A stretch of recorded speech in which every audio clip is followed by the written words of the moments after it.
From Giuseppe's studio, it's the Lombardi and JP Talk Sports podcast. I'm your boy, Scotty P, them boys, Lombardi and JP. And today, they're talking Celtics Knicks, second round of the NBA Eastern Conference playoffs. Some of us are still seeing red with steam coming out of our ears, while others are still over the moon with elation. Cowboys make their first offseason move of the year and acquire a number 2 wide receiver. Yay or nay? And the Baby Bombers are making themselves feel right at home under their new moniker. Stick around for all that and whatever else what might pop up in their conversations. It's Lombardi, it's JP, it's right now. Here we go! All right, gentlemen. Well, before we get started, the first thing I want to do today is acknowledge our fans and folks that have been following us on YouTube and all of our social platforms, and not just watching us, but commenting. So to all of you who are commenting and following with us and playing along, I raise my pint to you, Irish, from one Irishman to another, to many, many Irishmen. Slante. Not bad. Not bad. Way to come back, Scotty, from that comment. Way to come back. Well, wait a minute. For the people that don't know what you're referring to, why don't you share the story? Well, they should go on YouTube and actually check it out, and All they right. can see. Well, that's But, fine. Yes, I will say that I appreciate all comments, and I understand the importance of the Celtic culture, ethnicity, the background, the history. But I do understand the difference between the NBA team, the Boston Celtics, and I know they butchered the name in creating that, Americanized it, but I do know that Celtic is pronounced Celtic and not Celtic. When we talk about Celtic pride, we are talking about the Boston Celtics. So, Scotty, can I ask you a question? Are you a little bitter about this comment that came through, or No, not at all. I am more bitter about the play of the Boston Celtics. I don't care what you call them. I got a couple different names for them, and after tonight, things have not really changed, so I'm really not happy. Don't get to it right now. We're gonna go on it later. We're gonna be later. Okay. Be later. I can't wait. I will focus my energy. Wow. All right. You're right. We will get to that. So a little foreshadowing, a preview to come. We are going to dive deep into what is turning out to be a very amazing series here. And like I said, some people are still over the moon with elation, even more tonight than they were a few days ago.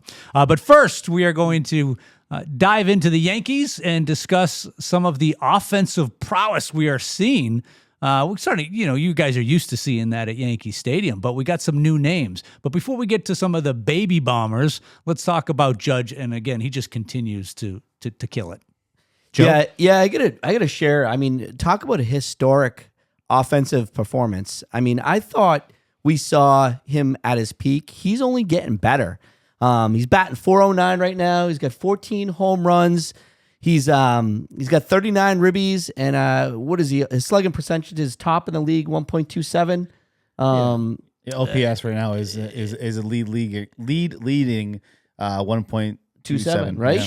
I mean, he's just carrying the team on his back. And I wanted to bring this up about Judge is that there was a time in his career where he couldn't hit that awful. It was either a slider or a curveball outside.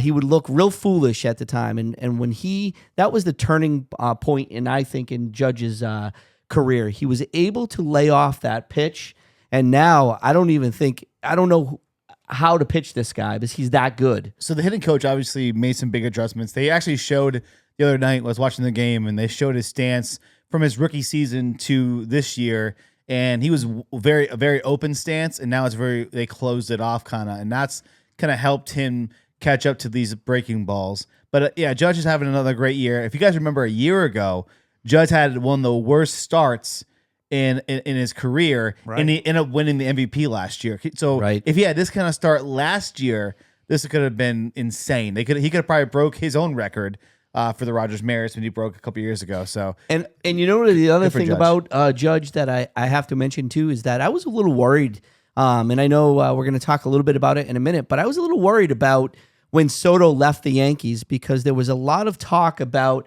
how Judge's performance or Soto's performance for that matter, and we'll talk about that in about a minute, but it was concerning to me to know that a guy like Soto was going to leave, and would that leave Judge vulnerable to not having that other bat in the lineup And clearly that's not the case. Clearly he has exceeded his way about going about his business. Just so happy for Judge. Yeah, so obviously Soto left for the 15-year, $765 million contract to go with the Mets, right? And what did the Yankees do with that money? Instead of giving it to one player, they gave it to several players. Now, some aren't working out and some are. One guy is working out as Paul Goldschmidt because I think he's second in the league with batting average right behind Judge. But a baby bomber like Scotty was saying earlier, a guy like Ben Rice, who actually wears Soto's number 22 this year for the Yankees. If you look at Soto's numbers versus Ben Rice's numbers, they're pretty identical besides one stat. So Ben Rice is batting 260, 9 home runs, and 20 RBIs. Juan Soto is batting 252, 8 home runs, 20 RBIs. But the difference between the two is that Ben Rice is 10th in baseball right now at an OPS of a 937, and Soto is 35th in the league with 832. So a big difference between Ben Rice is actually getting on base. I think he's, for a guy in his second year, he was a catcher from AAA. They moved him to first base. He's DHing because obviously Stanton's out for a majority of this year. The kid is playing great. Like he's got protection with Judge. He's got Goldschmidt. He's got Ballinger. So again, he's got protection around him, but he's performing. And I really don't miss Juan Soto. I mean, obviously Juan had better numbers at this point in the season for the Yankees last year. But again, the other guys that we spent the money on are coming up with, filling those gaps. We got 5 good players for that price of one, and I like what Cashman did. I told you last year when Ben Rice got called up, and we were at that historic. I think you were with me. We're at that historic game where Ben Rice hit like 3 home runs against the Red Sox in one game, and for whatever reason, I actually loved this kid coming up. I was like, man, he could be one of my favorite players for the New York Yankees. He's a Massachusetts kid. He grew up. He played in the Cape Cod League. He was a huge Yankee fan as a little kid, growing up in the Massachusetts, the state of the Commonwealth over here, like myself. Like us. So there was kind of like a tie there, but I saw a lot of potential with this kid, and he's doing what he's supposed to be doing. I think we're going to see great things from Ben Rice. As JP mentioned, his numbers are right where they're supposed to be. And I will say this, in defense to Soto, I'm glad we don't have $765 million, and we did a lot of good things. Cashman was really smart with his money and brought in the right people. And I will tell you, don't kid yourself though when I say this, Soto will come around. He's the real deal. His defense is not, but his bat will come around. Soto will be the guy that they got. And just to clean this up is that with that Juan Soto money, we got Max Fried. And if you guys caught our hot takes this past week, Joe Lombardi got the most views for, it's not a contest, but he got the most views. Who's counting? And he talked about Max JP Fried. is. Yeah, it hurts. Yeah. But Max Fried, again, is having a great year. And like he called out this week. So again, it's one of those things where Cashman did a great job taking that money, spending it elsewhere, getting these guys at the Baby Bombers coming up from AAA, and now they're performing. Jason Dominguez is another guy, an honorable mention for the Baby Bombers. Switch hitting outfielder. He's batting 265 home runs. I mean, he's been playing better of late. Right. And I want to piggyback on that real quick. With Max Fried, you got to remember this. We grabbed Max Fried before we knew Garrett Cole was going to go out with Tommy John surgery.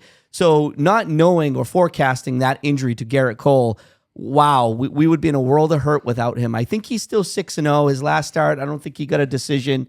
Still a great performance. I mean, the guy is a true ace, and can't be happier to have Max Fried. Says all the right things. He's great on the field. He's great off the field. We're really lucky to have a star like Max Fried. And the other thing I want to say too is don't count.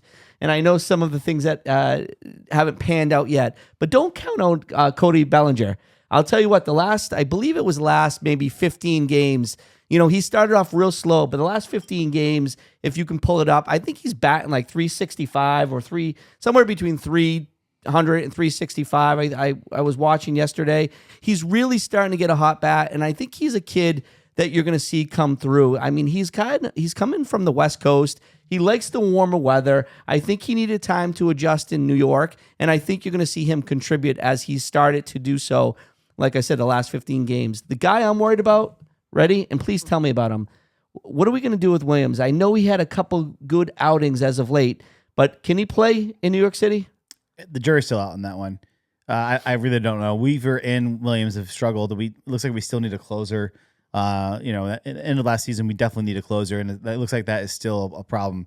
What is also kind of cool about this year, we're kind of approaching the halfway point in July, is that the Red Sox Yankees, I mean, that rivalry is kind of back right now, with the Red Sox kind of overperforming with that roster. They're only about 2.5 games back from the Yankees right now, and the Yankees haven't been playing well. They've been giving up some games late in the game, but the Red Sox, the New York Boston rivalry might be back this year, which I as a Yankees fan, you always want to see Boston and New York fight it out for that division. I mean, no disrespect to Toronto, Tampa, and Baltimore, but again, like having a Boston New York rivalry, it's like the Knicks and Celtics we're watching right now in real time. It's like that's so much fun to watch. So I'm kind of excited to see how the Red Sox kind of, if they're going to hang around this year or they're going to, not because they're overperforming right now. Can you agree on that? I mean, they're overperforming, but Baltimore is underperforming and they're in dead last in this division at 15-24, which nobody saw that from last couple of years. Baltimore Orioles were kind of like that growing young team that were building momentum, and this year they're just been kind of an embarrassment. Yeah, I agree. And it is always, it's great for baseball when the Yankees and Red Sox are competing. Definitely for ratings, right? Awesome. So, JP, Lombardi had mentioned his concern, maybe not nervousness, but a concern of Soto's departure and what that was going to mean for Judge. You talked about how great the Baby Bombers are doing now. You didn't talk necessarily about how you felt prior to the season going in. Were you as nervous or concerned as Lombardi was, or were you more confident? He knows. I love our farm team. So like Austin Wells, Anthony Volpe, Ben Rice, Jason Dominguez. Like I follow those guys from the AAA and as they come up, and he can vouch for that, right? And I've been talking about these guys for years. Jason Dominguez especially because a switch hitter who can do it all with the speed and everything else. Like I was really excited. He's very young. He's 20 years old or something like that. He's a young kid. Ben Rice, I actually didn't really know that much about until you kind of heard a story last year. It kind of came up at a fluke thing where Anthony Rizzo got hurt and they had to turn to somebody to play first base, and it ended up being Ben Rice. And I love that kid. Little bull. He does his roll call. But no, Austin Wells is one of my favorite players. My son loves Anthony Volpe. Like that's his boy. Like he loves Volpe. So I think we had a good farm team. We had some really good prospects. And they're fun to watch. We have a lot of injuries right now on this team, especially to our pitching staff and some position players like DJ LeMay, who's not back yet. We need him to come back. So again, Stanton's out for the year, right? Stanton out for the year. I thought he was actually rehabbing. I honestly think he was rehabbing. I'd have to find out, but I think he was down in. I want to say he was in AAA. If I'm thinking right, or he was taking BP, maybe DJ LeMay, who was in AAA, he was supposed to come back up, but I don't know for sure. Yeah, I think it's still questionable. His return is questionable, but they have interviewed him, and I think he has been in uniform. So I just wanted to get back with the Cody Bellinger stats. So in the month of April, Cody Bellinger batted 182. And this month, month of May, which we're only 12 days in, he's batting 273. So definitely an improvement from 182 to 273. So hopefully you can keep ticking it up on the average, because right now he's at 221. Yeah, and I have in the last 20 games. So here's a Bellinger stat for the last 20 games. He's batting 250 with 18 hits, 4 home runs. Yeah. And 10 ribbies and 10 runs scored. That's awesome. That goes back to mid-April, April 18th is what you're saying, that against the which is awesome. Rays series. Yeah. What a difference a month makes. Okay. All right. Well, let's move on then. And that was just a little bit we wanted to touch on with the Yankees. And we wanted to spend most of our time today in our show talking about the surprising series between Boston and New York in the sport of basketball. Knicks up 3-1 now after game 4. And what a contribution from their stars. But before we go there, in the waning minutes of the fourth quarter in the game, Tatum goes down with an injury, just reported now, still kind of fresh, and there's no reports at this time, but a lower leg injury is what they're calling it. Didn't look good. Yeah, and we're just speculating here that, looking at what happened, you didn't see necessarily a twist or a roll of the ankle. To me, it looked like that back right foot planted. It reminded me, it was reminiscent of Aaron Rodgers and maybe an Achilles. There was some talk that we've had about maybe, was it higher up in the knee and an ACL, but it looked like, and it sounds like maybe that kind of an injury, a ligament, a tear or sprain, but he was in clear pain and was down for quite a while and then wheelchaired back to the locker room. Can I say this as a Knicks fan? I hope he's okay, because when you play in a playoff series, you want the best of their team and the best of our team. So I really hope he is okay. I hope it isn't nothing serious. It did not look good, Celtics fans, and seeing him go down and screaming as he's on a wheelchair and making his way to the locker room did not give a good signs that he might be, recovering from this quickly. I think his season might be over, but I hope it's not. I think the Celtics season is over. It's not just Tatum's, but unfortunately for Tatum. I'll wait for my turn. Yeah, he can't do anything about it, unfortunately, but for his own future season. But tip the hat to Tatum. I mean, it sucks to kind of go down like that. And after scoring 42, dropping 42 Yeah. up to that point, not that it was necessarily helping the team so much, but. Yeah. All right. So I got a lot of slack for my hot take I sent out for Game 3 because the Knicks got crushed that day on Saturday. But here we are again. How about them Knicks? Oh, boy. You know how many times I've heard that tonight? I know. Oh, God. Oh, my right, God. Scotty? Right? Listen, Tell me about it. it's been forever. It's been 1973 since we won a championship. And we have a team that might be able to do it this year. I mean, look at Oklahoma Thunder. Yeah. They're struggling. Cleveland's struggling. They're the 1 seed. They're down 3-1, just like the Celtics are down 3-1. They had injuries. You talk about injuries. Their top 3 players go down. It's hard to win. Right. Well, Mitchell got hurt last game, right? Last night, I think he got hurt. I don't know. Yeah, I he got didn't hurt. see that. Mitchell got hurt last night. So anyway, all I'm saying is that the Knicks, can't win. they were down again. Over 14 points. Came back, fought back in that last quarter, and really, played.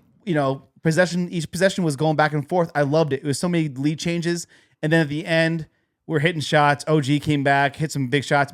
Bridges, oh my God, Bridges! Like that guy was on fire. He couldn't miss. He was like horrible the first 3 quarters. In the last quarter, oh my God, Bridges! Shut this down. When is this? Let him have it. He Let better him not. have his moment. He better not shut me down. Because listen. When is this over? So anyway, all right. Can I actually bring something to the show right now No. you just be? Let me You're truly a cheerleader right now. No. Here we go. Can we actually talk about this? I am talking about it. That's terrible. Oh my God! All right, listen. Oh my God, how good was Brunson? Oh, I love Brunson. Oh, Burrow Brunson. Let me get the Brunson. We done yet? Brunson scored 39 points. Towns scored 23. OG had 20. Bridges had 23. That's the starting 4 out of the 5 over 20. Scott. And Brunson comes through in the 4th quarter. Like I said, game 1, game 2, Brunson, closer. Clutchest player of the year, 2025 clutch player of the year is Jalen Brunson. He is a bad man. A bad man. Watch my hot take. I said it there. I'm saying it now. And I told you before the series started, if the Knicks can win this in 7, get to 7 games, they can win the series. And here we are. They up may 3-1. not even make it to 7. All right. I don't want to go to 7. Thank you, JP. Thank you. Now, if you could just shut down for a moment, Scott and I are going to have a logical conversation over here. So, Scott, my question to you is this: are the Knicks, and you already had your turn, so make sure, because I know you're going to fall off your seat when I say this. But relax. Are the Knicks that good? Obviously, they're good, right? Here's my question, because my problem is this: are the Knicks that good? Or are the Celtics just that bad? When I say that bad, I mean, are they That's stupid, that arrogant. Yes, and that's where I'm coming from. Like, let me tell you something. You're an NBA defending championship team. You're up 20, game 1 on your court. You're up 20 plus game 2, and you find a way to lose. I'm not trying to take credit away from the Knicks. Right. But as a Celtics fan, Scott, I have to are. ask. I knew you were going to interrupt because you can't handle this. I have to ask, are they really that good, being the Knicks, or the Celtics that bad? Yeah, again, I don't want to take away. You have to come back. You have to make those runs and put the pressure on in order to do that. But shame on the Celtics to allow that to happen. You don't continue to do the exact same thing. And look at you saw my take after game one. I was like, shh, relax, it's okay. They had a bad shooting night. Yes, it was frustrating to watch. To say you have an open lane, it's wide open. Why do you not drive it to the hole, take it to the rim, get fouled, score an easy two, get a layup, a dunk, and just stop the bleeding enough to where we're not trading 0 for 2. We come out 10. I think it was game one. I'm mixing my games because they were identical.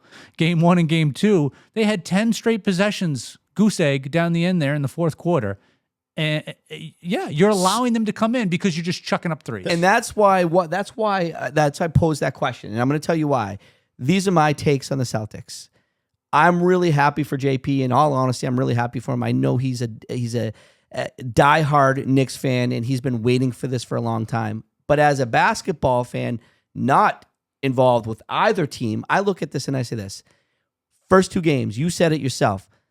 They did the same thing over and over again and expected different results. We all know the definition of that. It's insanity. You went 25 for 100, right? Was that what it was in 2 games? In 2 games. 25 for 100. That's not good, okay? That's really not that good. That's the first thing. And only the second time, sorry, before you get to your next thing. Yep.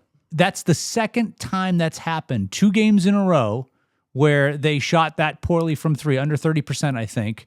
Right. In like 500 and I forget the number, but it was well into the 500s. Over 500 games was the last time. You have to go back over 500 games to find 2 consecutive games when they shot that poorly from behind the arc. That's my first take, right? My second take is this. When does somebody call out the Celtics coaching? How do you allow that type of play to go on and on and on? Like, where is the discipline? Where is the accountability? Why is that not being questioned? Is there? I'll tell you why. Because there's a documentary on the celtics and on when they the year before they won the championship and then afterwards, they say their coach is a genius. He's a genius. Well, you don't have to be a genius to coach that team. I'm sorry. Like he is literally a Brad Stevens protege. They put him in that spot. He might be a decent coach, assistant coach, but to me, Brad Stevens assembled that team. You cannot tell me Brad Stevens isn't giving him notes on how to manage the team during the game. Well, they have a philosophy, and they blindly follow that philosophy with, to your point, no in-game adjustments whatsoever, because we are going to live by the 3, we're going to die by the 3. Love it. God forbid you change it when the 3s aren't dropping. So hear me out. Look at the game 1 and 2. At halftime, right? Thibodeau made great changes to the defensive lineup to on these pick and rolls. Who's going to cover who? They started again. I know some of these threes were uncontested and you just flat out missed. A lot of them are. But the defense in the offensive rebounding and the defensive rebounding of the Knicks, they played physical. That was my third point. That was my third point. Yeah, sorry. No, that's okay. But when you're hanging out the 3-point line, you can't make rebounds. Your whole team is in the paint. Oh, the paint's wide open. Not only am I been interrupted 3 times now, my third point is this. 3 for 3, you're saying. I am. I'm gonna get this out because these are my takes. The coaching was terrible. 3 points weren't following. You didn't change your play up. And my last point is this. You hit right on it. They're shooting from well over the arc, and they're retreating before the ball even gets to the basket. There was no offensive rebounding, and there was no defensive rebounding. It was just like, hey, go down and shoot the ball. Go down and shoot the ball. Go down and shoot the ball. No rebounding, no boxing out, no, in my opinion, no effort. No effort into wanting to win. Yeah, unless you're 2015 Steph Curry doing that 3-point and not looking back and just walking back. That's the only exception. The only exception. Right? Yeah. So, and even then, I think Steph Curry is smart enough to know if they're not dropping and you have a 20-point lead, drive the hole. You don't keep shooting them up, and you don't pass up a layup or a dunk with a wide open paint and lane. They get no paint touches. There's no drive, and there was a couple. I shouldn't say that. There's a couple drives and dish. I remember one particular Horford in game 1. I think it was in the corner, wide open drive, kick it out. It's a wide open 3. Okay, I'm not going to. And again, the game 1, it was hard for me to get on their case that much. But again, change it up. I'm not saying every single 3, but when you have nobody between you and the basket, and now you're bleeding, and the lead has gone from 20 to 12, 10. Well, now you don't pass up a layup. You don't pass up a wide open lane right to the rim so that you can shoot up another three. And why? You have to manage the game. So the other thing that Celtics fans have to really look themselves in the mirror and ask is just this. I hope Jayson Tatum's okay too. Obviously, we're sports fans. We don't want to see anybody get hurt, okay? So I'm not saying this. It has nothing to do with him getting hurt. He is not the best player on the Boston Celtics. And for whatever reason, he believes he's the best player on the Boston Celtics. A lot of people believe he's the best player on the Celtics. Well, he's not. He's not. He's I think very the Celtics good. believe that. They run their offense through Tatum, right or once wrong. Once again, let's go back to the coaching. Jayson Tatum is a great player. He is a great NBA player. But guess what? I think the Celtics have better players than Jayson Tatum. I'm not a Celtic fan, but I'm going to tell you something. I don't think I want the ball in Jayson Tatum's hand when the game is on the line. Celtic fan, Scott, tell me if I'm wrong. What I don't like about the ball in his hands, and it's easy to say now, 2020, hindsight's 2020, to say, no, I don't want the ball in his hands. I'm not going to go that far, but I do cringe when he has the ball in his hands and nobody else touches the ball. There's no ball movement. There's no reversal. It's okay, Tatum, you're one-on-one, and he's dribbling like he's a point guard, but doesn't have a handle like a point guard. He's lucky if he has a handle as a forward or a shooting guard. How many times do you see him dribble and lose it? Or he starts to lose it and then, I got hit and I'm going to flail and maybe I get a foul. But no, it's because his handle is not very good. Well, not only his handle's not good, he's a ball hog. Yeah. He's a ball hog. He meets the definition of a ball hog.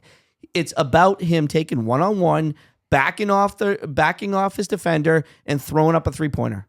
And granted, tonight, you know what? You can't argue. He had 42 points. I get it. But honestly, but they lost. That's right. Yeah. That's right. And that's where the ball was in his hand when it mattered most, and he was driving to the hoop, not getting fouled, and not making shots at the end when he needed to make shots. Now, before that, 7 minutes ago, he was hitting threes, he was hitting shots. Yeah. But so this is all right. I had to say this because I've been on my friends who are diehard Celtics fans, and I've been saying this for years, and they can vouch for me on that as well. Tatum is not a closer. He will never be a closer. The reason why the Celtics won last year, because Jaylen Brown gets hot and he closes game. Derek White, arguably, could be Brown or White, closes games. 100%. Tatum does not close games. When the game is on the line, Tatum, as you saw, game 1, game 2, the ball was in his hands to make that shot, and he didn't do it. He got small. And that's why I asked Scotty the question of, do you really want the ball in Tatum's hands? Because from an outside perspective, I want the ball in Jaylen Brown's hands, and I want the ball in Derek White's hand. I totally agree with you. And know who I want. No, as a Knicks fan, you know who I want the ball in hand is Brunson. I want Brunson to take that ball, and I don't even care if he that's holds. a no-brainer. Yeah. I don't care if he holds on to it, and is only the person touches the ball because he's clutch. I know that he's going to get a high percentage shot, which he does. He drives to the hoop, does a fadeaway, and gets a point. Bridges in the fourth I was quarter. going to say, Mikal Bridges, outstanding. The king of middies tonight. Right. Yeah, right. The mid shot for him was just falling. Every shot he took, it went in. And the thing with the Celtics, they would come down, right? Tatum would take it with his own possession, drive in, get blocked or whatever it is, make a bad pass, turnover, or miss the shot. It's like he had guys wide open. Like again, I know Jrue Holiday isn't a pure shooter like Brown, White, and Tatum are, but if the guy's wide open in the 3-point line, pass the ball. You have to move the ball. He's around. a ball hog. Yeah, but the thing is, damn if you do, damn if you don't. For Boston fans, I mean, like when Tatum doesn't close the game, why don't you want? But then tonight he had the ball in his hands and he didn't close anyway. I would rather him pass the ball around and get the best shot out because Derek White was on fire shooting threes, and Pritchard, all those guys, they were hitting shots. And when it mattered most, I'm telling you, it's like I will argue till I'm blue in the face. Tatum is not a closer. He doesn't have the MJ, Kobe mentality where he's going to close you out and take the game over. He's not that guy. Brunson is that guy. Mm-hmm. And as a Knicks fan, we finally have a guy who is the face of New York. And here's the thing. My first question is, as I'm going to reiterate it, that's why I'm wondering, were the Celtics were the Knicks that good or the Celtics that bad? Because I do believe Brunson is that guy.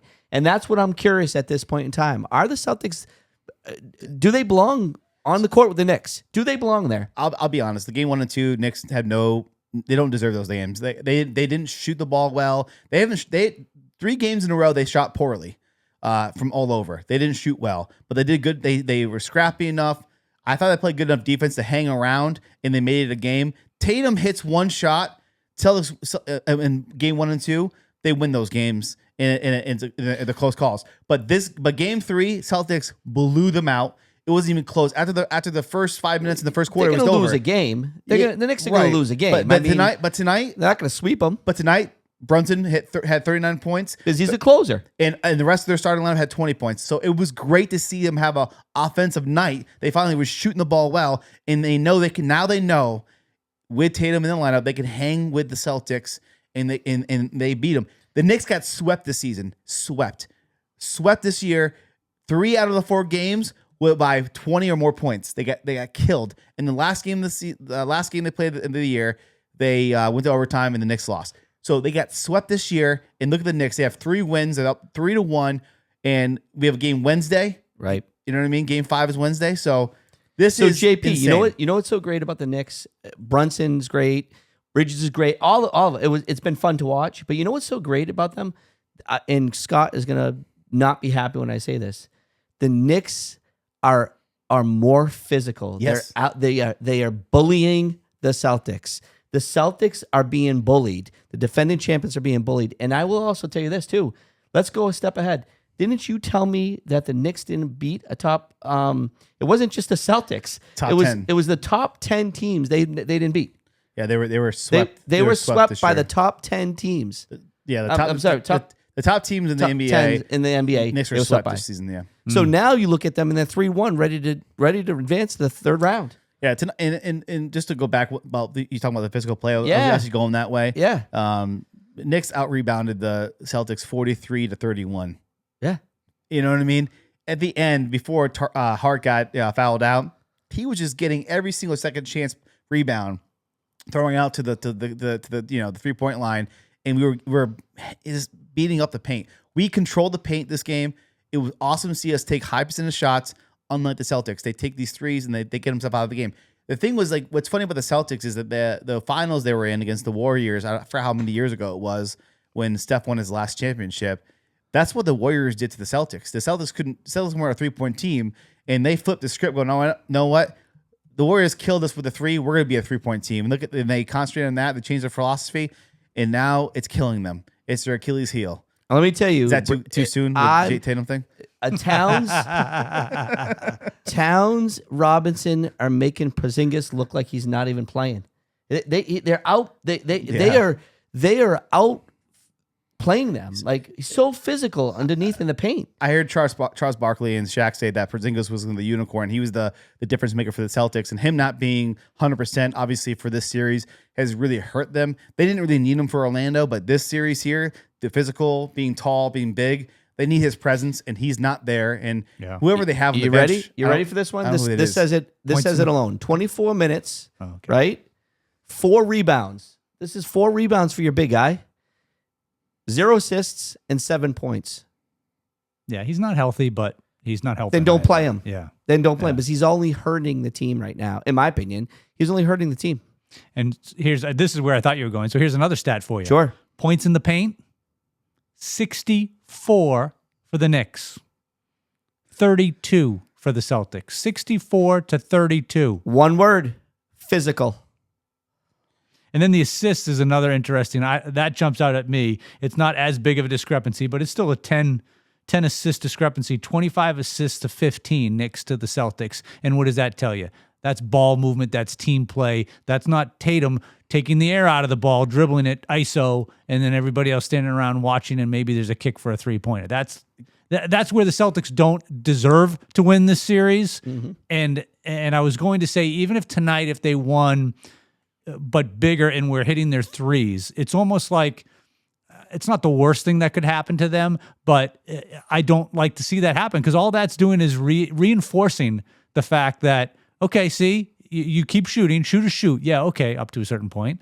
And they would have won, and they see, okay, we lost the first two, and they were real close games. Now we come out, we're hitting our threes, and now we win by 20 or whatever the case is. But tonight, they still shot, 37%, 37.5% from three, so pretty good three-point shooting, but they didn't have that big of a lead. Yeah, but the Knicks shot 35% from three, which they haven't done in the 3 games. Yep, different game. I like where you're going with this because obviously the Celtics were 38 from 79, for field goals, and they were 48%. The Knicks were 50 for 92 at 54%. So the Knicks were on fire. The thing with the Celtics were they got to the free throw line 26 times and only made it 19 buckets out of that. So they missed, quite a few shots. The Knicks were 9 for 12. So all I'm saying is that the Knicks actually shot well tonight for the first time in the series, and they're up 3-1. All they got to do is play like this. That's what I was just going to ask you. Yeah. My question, I guess, now is to either of you is this series over? Can the Celtics come back and make a series of this? Or is this over? Of course it's not over. It's never over. Tatum injury, if it's serious, is he's definitely not playing. He went out. He's not playing next game. He's done, I think. Yeah. And honestly, we don't know, I don't know why. You think it's over though for the Celtics right now? No, and here's okay. I'm going to give you a preview of my hot take here coming up this week. I think they're actually going to play better without Tatum. Oh, did I just say that out loud? I don't disagree. I think they're going to play better as a team. I don't think I'm shocked by that. Out there. Yeah, that's not a really shocker to me. After what we just talked about, will it be a shocker to you if they end up winning this series now, winning 3 straight, and go to Game 7 and win it at home without Tatum? Ugh, I would be I'd be devastated. I hope they win it in New York, but they keep it close. All the Knicks have to do is keep the game close. They'll be fine. That's my philosophy the whole series so far. Yeah. Like I was watching, game 1 and 2, and I'm like, if we can just get it to around 10 points at the third quarter, I'm okay. Like they can make a run, and and they've shown that. Yeah, they own them in the fourth quarter. Right? They own the Celtics in the fourth quarter. Not only in the fourth quarter, like 8 minutes left. They're usually down by 20 with 8 minutes left. The third quarter is when the Knicks came back because they outscored the Celtics 37-23. And then obviously they outscored him in the fourth quarter, 33-28. But 37-23 in the third quarter, Brunson had 18 points in that third quarter. He was going off, and then Bridges went off in the fourth quarter. He's been great. Oh my God, the fourth. Again, the Knicks have done nothing, and so I have been cheering for this team my whole life. And the 90s were great. We had Ewing and stuff, but we could never get past MJ. When we did make the finals, we lost to the Dream in the Rockets, and we lost to the Spurs with Tim Duncan and David Robinson. So we never, again, we had a good teams, but we never could do it. And now this year, it's just so great to see like the Knicks have a great year. They got some great players with Towns, Brunson, Bridges. We have a big 3 now. It's been a while. Yeah, the trade actually, I mean, it's proven. The trade worked. Were you that excited to get Cat? Loved Cat. Yeah. Loved Cat. I remember I got a text from my nephew. He's like, you're not going to believe this, that Cat went to the Knicks. I'm like, get out of here. I love the Cat's awesome. He's a great player. Weren't we together? Weren't the 3 of us together at the hockey game? When that came out? No, because it was not this year. That was we were at the game this year at the hockey game. Yeah. I'm talking, what was the trade that came out that we were all 3 of us were there? You were going nuts. We were at the Rangers. We're at the Rangers Bruins game. I can't remember. And you were? Do you remember that? I don't remember what the trade was. We were walking down the stands, and your phone was lighting up, and you were like, "Oh my god, the guy that you bought the hat from." Remember, he was like, "We just got." I don't remember what the trade was. No. That was Luka Doncic got traded to the. He went to the Lakers. That's what it was. I said because the guy was wearing a Lakers hat in MSG, and I'm like, you hear about the Luka trade, which it was such a. What a gross trade, and right. But they got tonight. They were announced the Mavericks have got the lottery pick for the first overall pick. So Cooper Flag is going to Dallas. All right, excellent. All right, thank you very much. We will wrap up our show here tonight, but first want to mention that our podcast is powered by Lee Creative Media LLC. Ready to make your brand unforgettable? At Lee Creative Media LLC, we create scroll-stopping content, stunning photography, high-impact video, and bold social media that gets results. Lee Creative Media, where your story gets seen. So, gentlemen, our closing thoughts for tonight. We'll start. Lombardi, what do you have? So, hey, Cowboy fans, we're not going to go without a show without talking about the Cowboys. Hey, Cowboy fans, are we psyched that Jerry Jones finally made a big move, a big name? Yeah, George Pickens is a Dallas Cowboy. Right what we needed, a wide receiver, WR2. We needed somebody on the other side of the field to help CeeDee Lamb out and give him a little space. But that comes with big questions. And my biggest question is this. Can George Pickens understand and respect that he's going to be WR2? Is that going to happen? I don't know. I'm not sure. I'm a little concerned. I'm not going to lie to you. It didn't seem like the Pittsburgh Steelers were too sad to see him walk out the door. Mike Tomlin, there wasn't any lovely words when they lost Pickens, but I honestly think it was a good move. My only concern with this move is this. I think he's a dynamic player. I think he's fast. I think he's going to be good. I think he's going to help Dak Prescott out. He's another weapon. My concern is this. We got rid of a third pick. He's in his last year of his rookie contract.